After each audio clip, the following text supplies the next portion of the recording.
I, Joseph Robinette Biden Jr. The Democratic Party does not have a backup plan if Joe Biden drops out of the U.S. 2024 presidential election race. Despite weak poll numbers and questions about his age, including from some in his own party, Biden has stuck to his plan to seek a second term.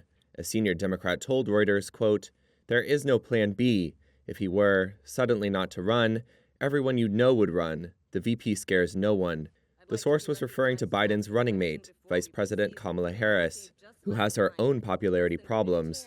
Harris would not automatically replace Biden on the ticket if he stepped aside, and other Democrats would likely join the race. Democratic California Governor Gavin Newsom, who is not an official presidential candidate, has been particularly active as a so-called surrogate for Biden, taking part in a debate Thursday against Republican presidential candidate Ron DeSantis. The senior Democrat said the unusual move by Newsom was intended to remind Democratic voters he was, quote, out there as an option. Biden loyalists argue the party does not need a backup plan to defeat likely Republican nominee Donald Trump, who Biden beat in the 2020 election and who also faces concerns about his age, as well as a litany of charges, including mishandling of classified documents and election interference.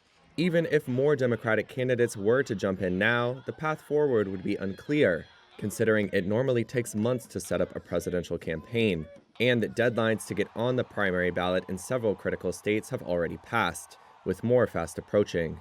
If the 81-year-old were to halt his re-election campaign, one possible scenario would be for Democrats to pick another nominee at their convention next August, or even later. Still, multiple Democratic officials whom Reuters spoke to admit the party could face upheaval and infighting should the oldest president in U.S. history drop out, whether for health concerns or any other reason.